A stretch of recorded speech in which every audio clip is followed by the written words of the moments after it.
मुख्यमंत्री नायब सिंह सैनी बाढ़ प्रभावित क्षेत्रों का दौरा करेंगे। बाढ़ प्रभावित इलाकों के दौरे का आज दूसरा दिन कैथल, जिंद, पानीपत, सोनीपत और करनाल का निरीक्षण करेंगे। हिसार, रोहतक, फतेहाबाद और अन्य जिलों का भी मुख्यमंत्री नायब सिंह सैनी आज अपने दौरे के दौरान निरीक्षण करेंगे। और आज मुख्यमंत्री नायब सिंह सैनी का ये दौरा जो है आज दूसरा दिन है इस दौरे का, जहाँ कैथल, जिंद, पानीपत, सोनीपत और करनाल का निरीक्षण करेंगे। हिसार, रोहतक, फतेहाबाद और अन्य जिलों का भी मुख्यमंत्री नायब सिंह सैनी आज निरीक्षण करेंगे। तो ये बड़ी जानकारी, मुख्यमंत्री नायब सिंह सैनी बाढ़ प्रभावित क्षेत्रों का दौरा करेंगे। बाढ़ प्रभावित इलाकों के दौरे का आज दूसरा दिन है, जहां आज कई क्षेत्रों में जाकर मुख्यमंत्री नायब सिंह सैनी निरीक्षण करेंगे। और इसके साथ ही आपको ये भी बताते चले कि मुख्यमंत्री नायब सिंह सैनी का बाढ़ प्रभावित इलाकों के दौरे का आज दूसरा दिन है, जहां कैथल, जिंद, पानीपत, सोनीपत और करनाल का निरीक्षण करेंगे। हिसार, रोहतक, फतेहाबाद और अन्य जिलों का भी दौरा करेंगे। तो बड़ी और एक महत्वपूर्ण जानकारी आप तक साझा करें, जहां मुख्यमंत्री नायब सिंह सैनी बाढ़ प्रभावित क्षेत्रों का आज दौरा करेंगे। और मुख्यमंत्री का आज ये दूसरे दिन का दौरा है, जहां पर बाढ़ प्रभावित लोगों से मुलाकात करेंगे और उनसे जो पीड़ित हैं उनसे बातचीत करेंगे, उनका हालचाल जानेंगे। और आपको ये भी जानकारी देते चले कि किन किन क्षेत्र में आज मुख्यमंत्री नायब सिंह सैनी पहुंचने वाले निरीक्षण के दौरान। कैथल, जिंद हो गया, पानीपत, सोनीपत और करनाल का निरीक्षण करेंगे। और इसके साथ ही हिसार, रोहतक, फतेहाबाद और अन्य जिलों का भी मुख्यमंत्री नायब सिंह सैनी आज निरीक्षण करेंगे। बाढ़ पीड़ितों से मुलाकात करेंगे और उनका हालचाल जानेंगे। और चलिए सीधे रुक कर लेते हैं, एसोसिएट एडिटर देवेंद्र कथुरिया हमारे साथ जुड़ चुके हैं। देवेंद्र, आज मुख्यमंत्री नायब सिंह सैनी का देखिए बाढ़ प्रभावित क्षेत्रों का दौरा करेंगे और आज मुख्यमंत्री का ये दूसरे दिन का दौरा है, क्या कुछ अपडेट है?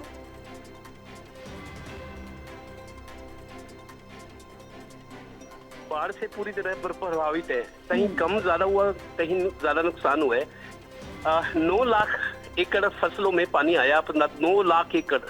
और उसके अलावा बहुत सारे घर गिर गए हैं, लोगों के कामकाज बहुत प्रभावित हुआ है।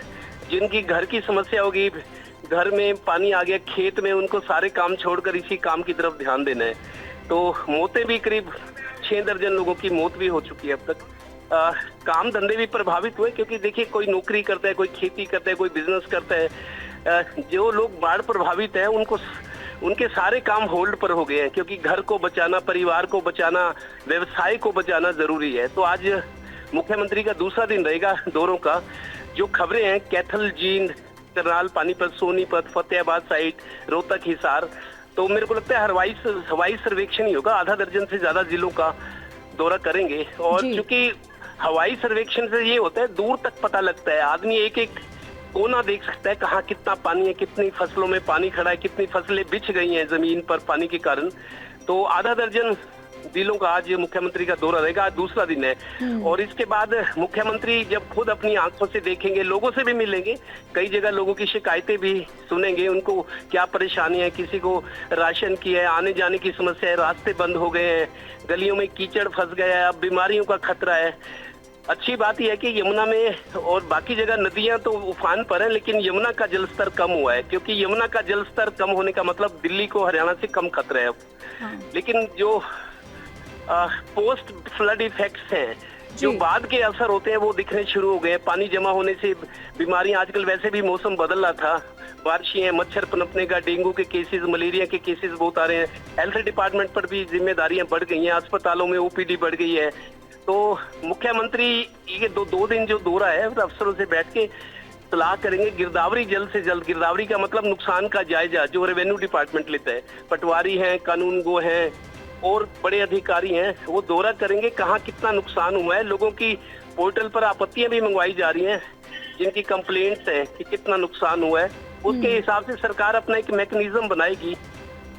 वहाँ मौके का फिजिकल वेरिफिकेशन भी होगा, कहाँ कितना नुकसान हुआ है। उसके बाद मेरे को लगता है मुआवजे की कार्रवाई शुरू होगी। हालांकि मुआवजा मिलने में 1 महीना तो अभी लगेगा ही, क्योंकि औपचारिकताएं बहुत होती हैं सरकारी कामों में।